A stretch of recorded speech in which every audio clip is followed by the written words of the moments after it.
Hi everyone. So, as Joe just said, I'm Dr. Janet Bastiman.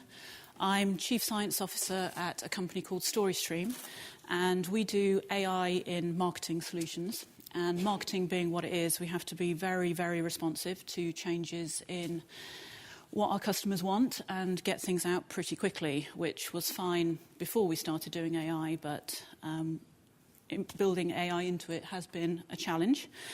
And I'm going to be talking today on how we've gone about getting the AI team to actually get on board with the rest of the processes of production. So a little bit of my background. I started coding in 1983, which part of me still wishes was only 15 years ago, but it really isn't. I started doing AI 20 years ago, and I've been leading teams for about 15 years. The past 3 years, I've been specifically getting AI teams to do production-ready work. So, one of the things that you find with data scientists is that they'll say, we can't do this.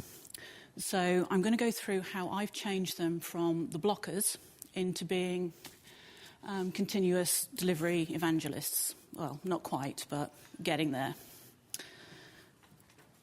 So I'm just going to start with a few definitions. So firstly, AI. I go with the 1950s definition. It's any system that appears to make intelligent decisions from its inputs. It doesn't necessarily have to be deep learning or even machine learning. It could be hand-done algorithms, but that's all AI. And particularly, I'm thinking of AI that's used for production, so not the data science that just generates reports that nobody sees. Similarly, in terms of teams, they all have a million different names when you look on the job boards, but I'm going to use the broad catch-all of data science or AI teams rather than everything else. I'm also going to make some assumptions about you as an audience. I'm going to assume that you already have really good production processes. And if you don't, you should have picked up the knowledge for that in all of the other talks over these past few days. I'm also going to assume that you don't have AI integrated with those processes. Otherwise, I suppose you wouldn't be in this talk. And you're wanting to learn how. Or, for example, you could have no data science team at all and are thinking about getting one. Now, you may have had problems with trying to get the right sorts of people, so I'll talk a little bit about that as well. But even if you can't get the right sort of people, you can convert them. So if you are already doing it and you've just come along to see how I do it, then congratulations, because it can be crazy difficult.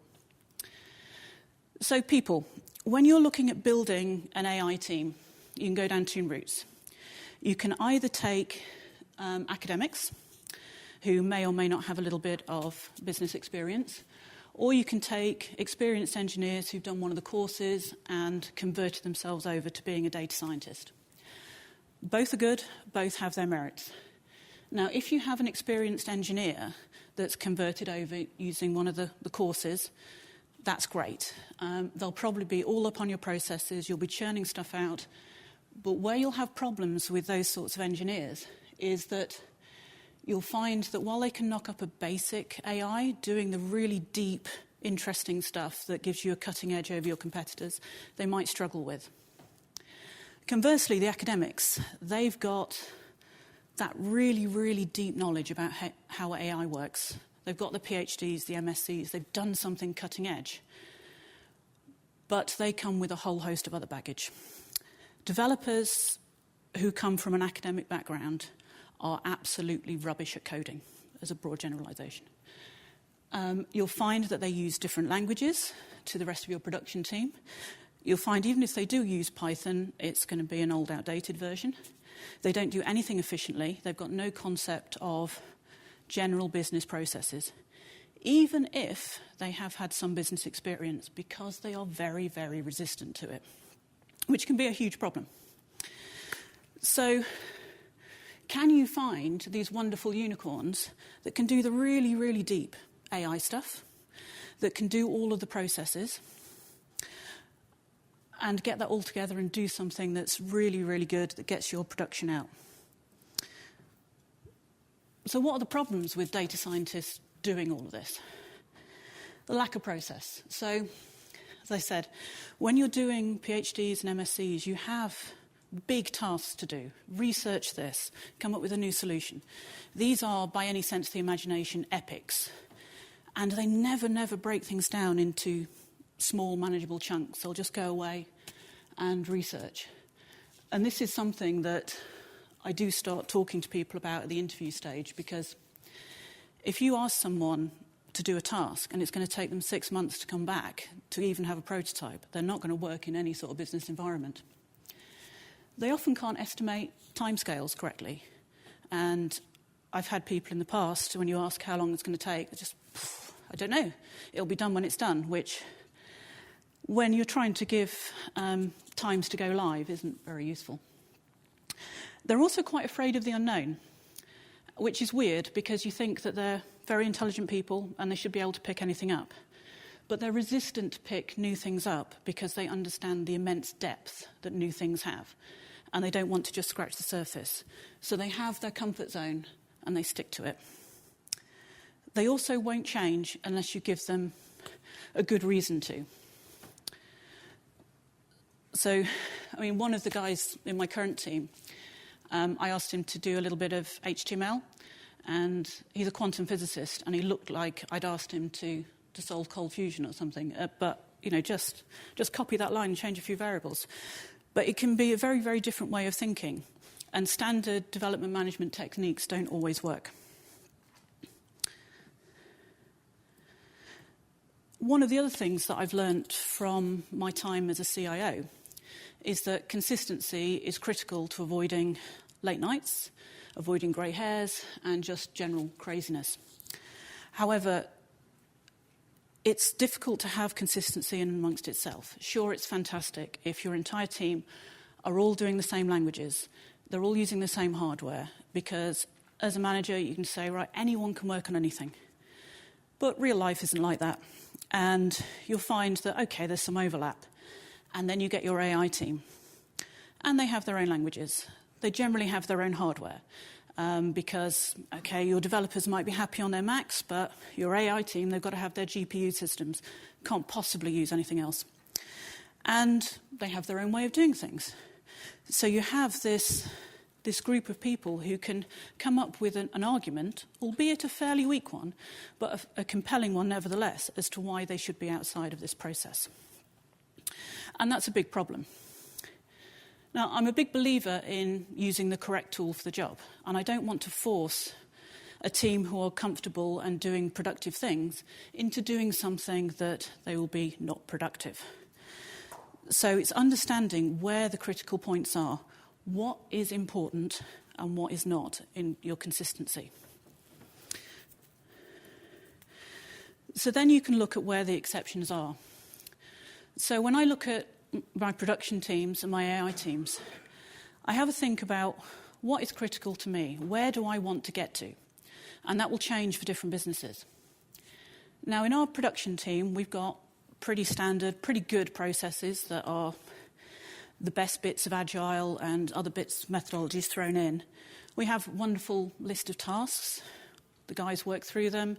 Once they're done, they're tested. They all go out. They use Docker, automated testing and build. It's really nice. We are, however, a small company. We do not have the ability for the overhead of the production team rewriting everything that the AI team has done into something that's production ready. I need my team to release models that the production guys can just push live and have that confidence. So there's a huge disconnect there, because these data scientists that I've hired, which we've already agreed are rubbish coders, don't have the ability and understanding in order to get there. So I've got to take them on that journey. And that's something that I assess at interview time. So not to exclude candidates, because you don't want to pass over someone really good for the sake of a week's training, but to make sure that I understand how much support they're going to need going forward. So the key is to be consistent where it's important, but just have a little bit of flexibility where it's not that important. So I want my data scientists to mirror the production lifecycle. And there are a couple of ways of going about this. Do I mandate that this is the way forward from day one? Now, if you've already got an existing team and you've already trained them up and that's working, then yes, any new hires, follow this process or you're out. Because otherwise, you're just going to go through heartache. If you do have the system that I defined up front, where you've got a completely isolated team, or you've not started yet and you're looking at bringing these academics on board, then a much better way, in my opinion, is to take it in little steps. Because that way, you're going to end up with these wonderful unicorns that other people say don't exist. But I can assure you they do exist. I'm one, and my team are, well, nearly. So, if any of you have done any complex mathematics, when you've got a really complicated bit of calculus, if you're trying to integrate over a continuous function, you don't necessarily do it all in one go. You break it down into much easier steps, because mathematicians are just as lazy as the rest of us. Same thing if you have a really complicated differential equation, you apply partial differentiation to it, you change one thing at a time. And this is how I've converted my data scientists into production-ready people. One simple change at a time.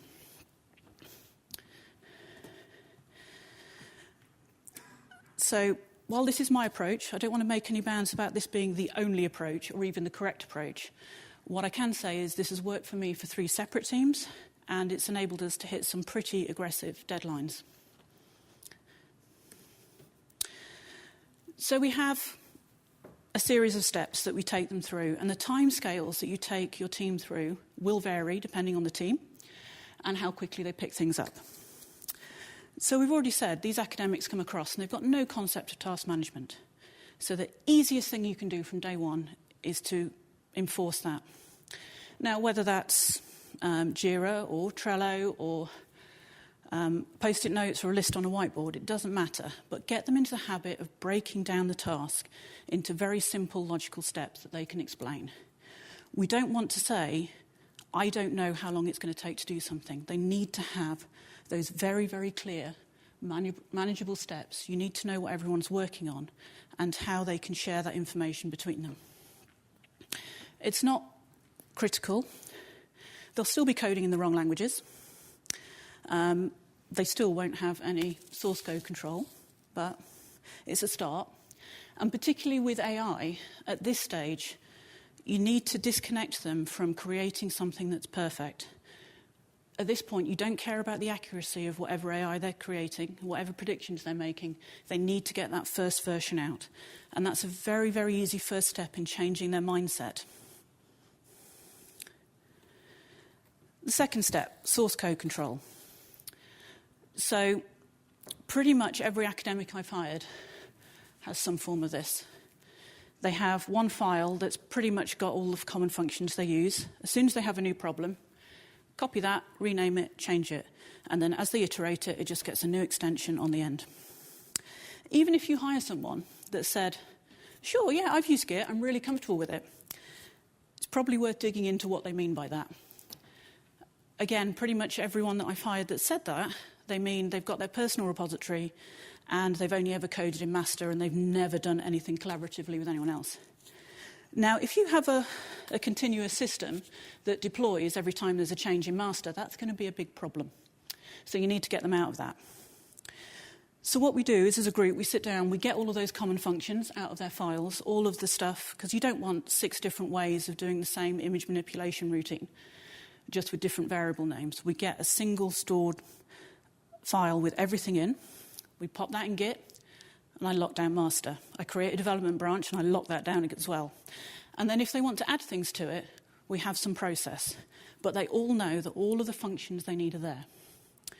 And then they use that as a basis for their new tasks. Now, the first time I implemented this, I got a bit crazy with locking stuff down. And although all my guys can do all of their AI locally, because I give them really high-powered GPU laptops, we have AWS servers and various other things set up remotely that they can do the longer runs on or use bigger data.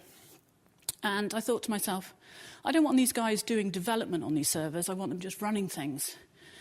So what I thought was a really clever idea, I set all these servers up with deploy keys from Git so that they could pull but not push.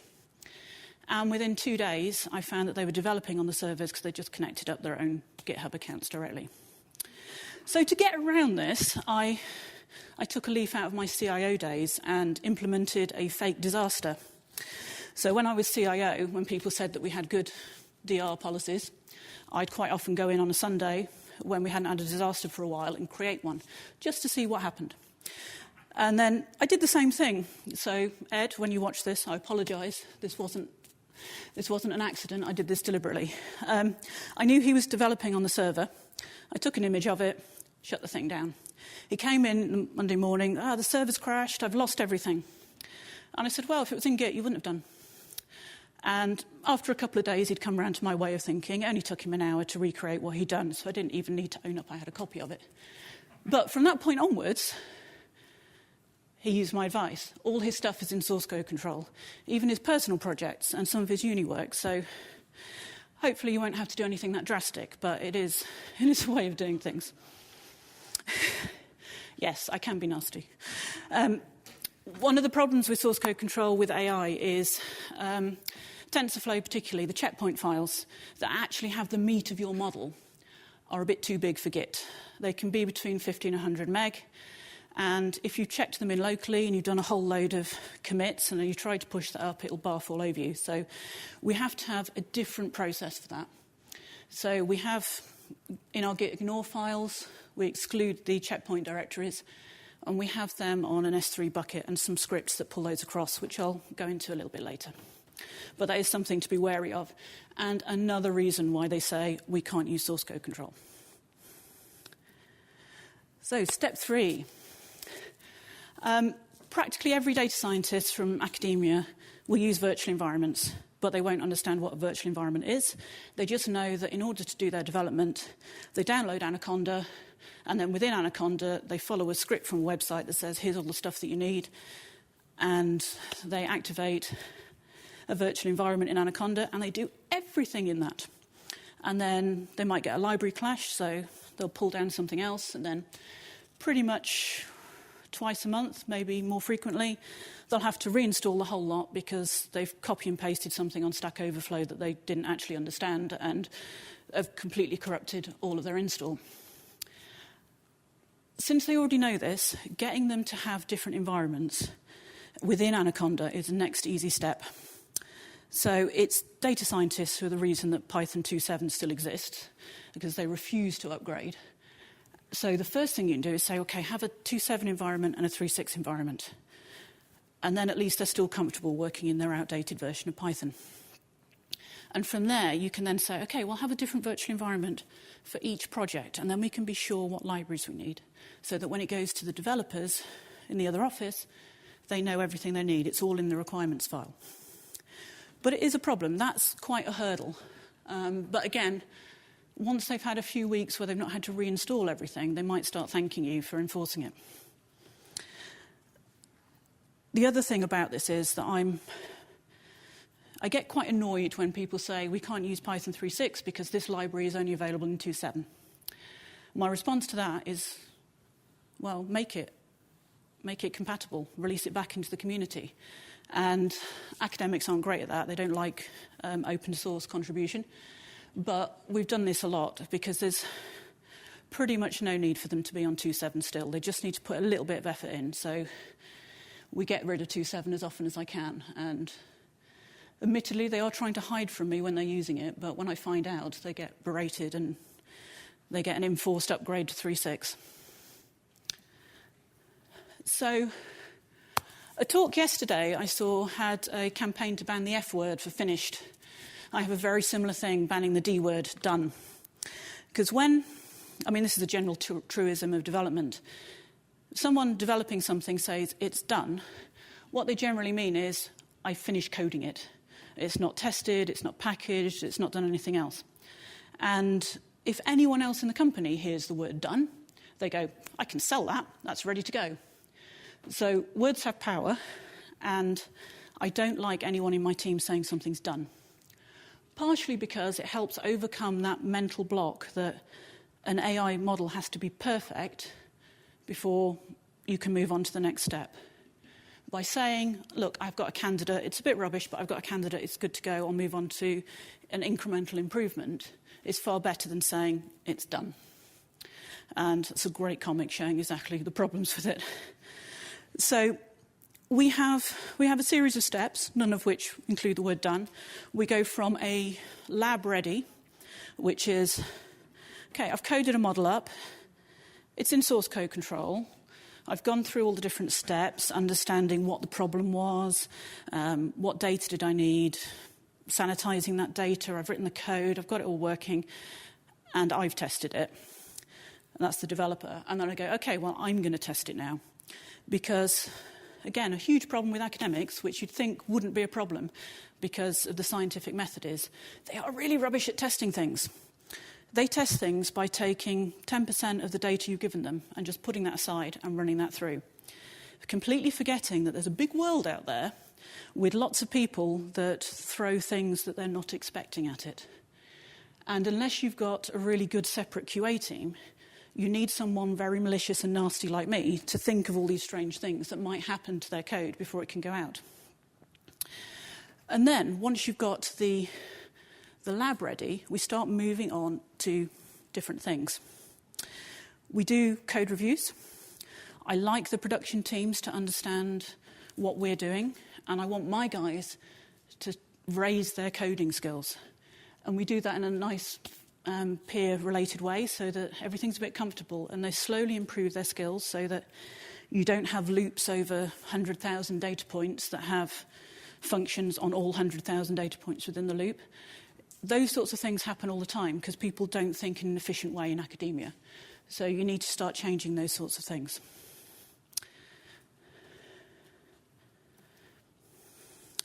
So at this point, we've got a working model. Everything's in Git, apart from the model files, which are somewhere else. We understand this concept of a virtual environment, and we've got this iterative improvement cycle. And then I throw services at them, because they could, at this point, have a single file, again in Python 2.7, that you have to have local files to test with, that might only be able to cope with one data point at a time, and again, that's useless for production. So I'm not completely heartless. We have some wrappers that manage all of the API in and out. I'm not going to ask them to learn that. And they need to translate their code into that wrapper service. They need to have an understanding of ports, enough to know that they shouldn't have port clash. And they need to be able to update the API tester script that runs and connects to the service. This is quite painful because it's a very different way of thinking for them. Most of them would never have done anything at this level. So it might need a lot of problems. But you can then say, okay, I've got an API. I'm going to test this against my lab code. Do I get exactly the same results? And the first pass, more often than not, is no, because they've forgotten something. But once you get to the point where you've got this API service that matches what they've done in the lab, they can start to see how their code's getting productionized. And once they start seeing that, that's quite a big change in mentality. If this goes really well, then at this point, I also introduce them to Puiv, which, if you've not heard of it, is a way of combining Python and LaTeX to make beautiful documents. Now, data scientists all know LaTeX inside and out. I don't think there's a technical PhD or MSc that's been done without it. And with Puiv, you can take the results from your Python, you can take aspects of the architecture of your model and create an automatically generated PDF that explains what your AI is doing and the results. This has been really important to us in terms of, one, proving accuracy, and also having some explainability and traceability, which is becoming more and more important. So we can get, at this point, automatically created our document that we can then show around the business and say, this is better, this is why it's better, here are all the results, here is what the model is doing. While they might know LaTeX, if you want them to do it in a style other than the default Times New Roman LaTeX thing, you might need to get someone else to do that because, again, very clever people, but if you ask them to do a LaTeX style file, you'll get the frightened rabbit look again, and you might have lost them. So, Containers. This is the bit where I have the most pain, because there's no direct benefit in the step from servers to containers as far as the data scientists are concerned. So we have our wonderful OO API service bit of code. It's tested, it's working. And then I say to them, OK, let's Dockerize it. And they say, why? And I say, well, that's how we do things here. It means that the production guys can test it on their Macs. It means that we can deploy it really easily. And there's no benefit for them in it. So it is a little difficult, especially because it never, ever goes cleanly. It doesn't matter how many times they've done it. They will have always forgotten something in the conversion from a serviced API bit of Python into the Dockerized version. So again, not being completely heartless, we've given them a base container. We've done all the hard stuff in getting it to switch from an NVIDIA Docker on the GPU systems to a standard Docker on the CPU systems. OK, it runs really slowly on those, but at least it runs. We've also gotten all the scripts, so it can pull the model files down, assuming they've been named correctly from the servers. And it'll look at the requirements file and pull in all the libraries it needs. At this point, we discover that they've not named the model's checkpoints correctly. They maybe haven't even uploaded them because they've got them locally and it seems to work. They've screwed up somewhere their port naming. And what else can go wrong? There's bound to be things missing from the requirements files. So it takes a lot of time and effort and debugging. If you're lucky, and they're the sort of people that have their IDE connected to remote servers and are comfortable with that, then they can connect in and debug it, and it's fairly straightforward. If not, it can be really painful. Not everyone, even in general production world, is happy doing command line and VI editing to diagnose problems, although in my utopia they really should be. But if you can understand the error messages, it's really easy. So I have a lot of time spent to go through the error messages with them and understand what they mean. But again, it's really painful because they don't understand the benefit to them. But VI is awesome. So you'd think at this point they've got a container that they can pass around the business and it's all working, it's all tested, it's beautiful, that they're done. But no, because maybe I am heartless. I make them what I call full-stack developers, although I say that quite tongue-in-cheek.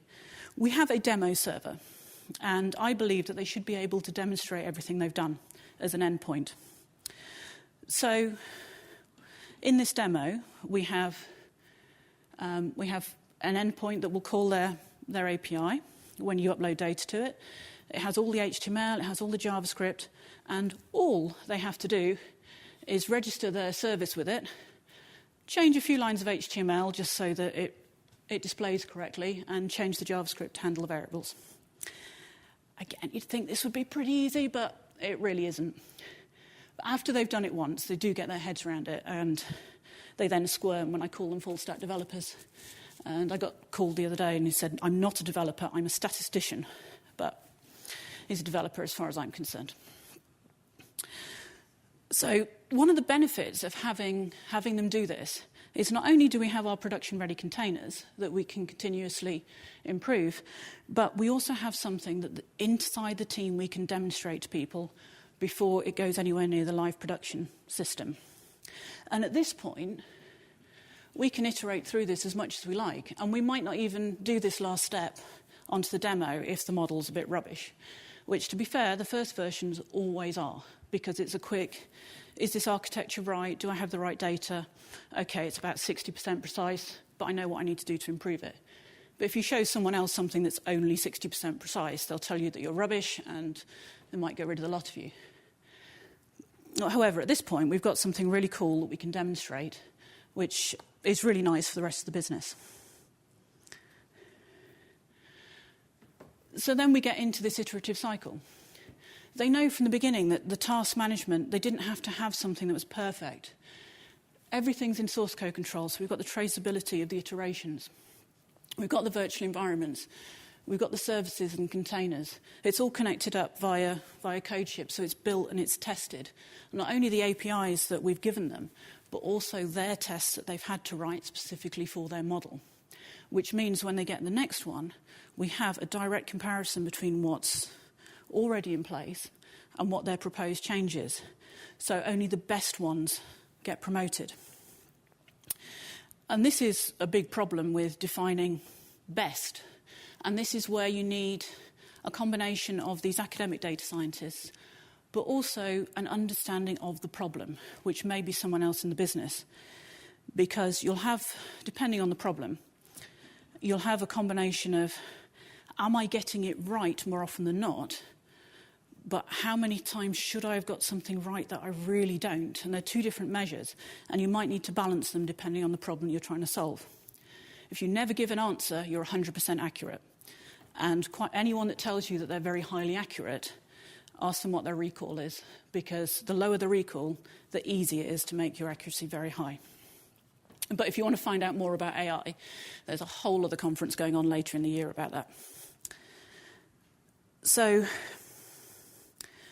the model's all set up. So again, the weak point, as I mentioned earlier, was this fact that the model files are on an S3 bucket. And it would be very easy to overwrite them because as you're doing an improvement, the naming convention would be the same. So we've had to put some checks and balances in place to avoid that. So we have our live area, and we also have an in-process area that has a slightly different convention. That still has problems because some people get a bit trigger happy with deleting, so we've had to do some old school backups on that. But then, because I'm fairly paranoid, we do old school backups on everything anyway, because I was, I don't know how many people remember code spaces that kind of went under in the space of about an hour and was a source code control repository that was different to Git. But there were a lot of companies that went bust before that, but the company I was at the time, because they listened to my paranoia, we had offline copies of everything. And then they took my advice and moved to Git. But it's easy to see if there are errors in those things because you can tell that the model files don't match up to the architecture. So there will always be times when the process falls down. And that's the culpability of whoever's in charge to make those decisions. Do you enforce the rigorous process or do you rush something through? And there will be times, and we've all done it, where you make that call to get that fix in and it bypasses a lot of the process. But, you know, it's one of those things. Sometimes the risks outweigh the benefits and sometimes it's the other way. And we get this. I get this a lot. It's like, can't I just give you the new model file? Why do I have to do this? And you've got to be quite harsh that unless there's an urgent problem, they've got to follow the process. Because if they don't, then you end up with things all over the place. And that's far more of a problem to solve than anything else. But if you get to this point, then your AI team is working in the same way as the rest of the company. And AI is just treated like another module in your product, which is the way it should be. AI is not some sort of magic fairy dust that you can throw at things. It's just a methodology that works for some problems.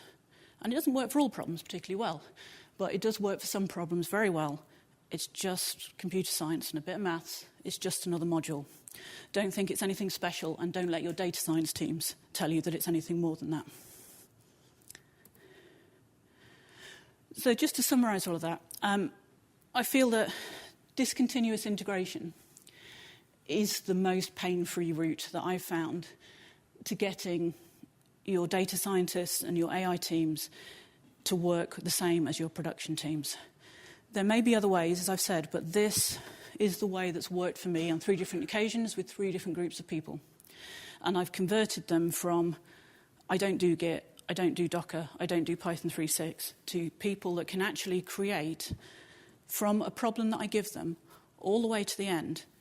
Here's a container that works, and I've updated the demo. Do you want to take a look at it? The great thing about academics is they can easily be swayed by a coherent argument. If you give them the benefits, you'll get the buy-in. And hopefully you won't have to stage some way of getting them to see the benefits, but occasionally the ends justify the means. Also, don't discount that you may have the wrong team. I've interviewed an awful lot of data scientists who, brilliant academics, but they suffer from the lone developer egotistical syndrome, and they'll never change, they'll never work. So don't try and force someone who doesn't fit with your environment into this mould, because there are people that don't, and they need to stay in academia where they fit better. There are lone developers just the same. I've seen people over the years who try and write single lines of code that are thousands of characters long, and they're called leet because no one else can understand it, but it's just not helpful to anyone else, and no one else can manage those sorts of things. And the biggest benefit is you do get this continuous feedback and adaptation of the AI into your system. It's far faster than just leaving them in a little room on their own and hoping that at some point they'll come up with something. If you get them integrated with the rest of the company and the rest of the production team, you'll get products out far faster.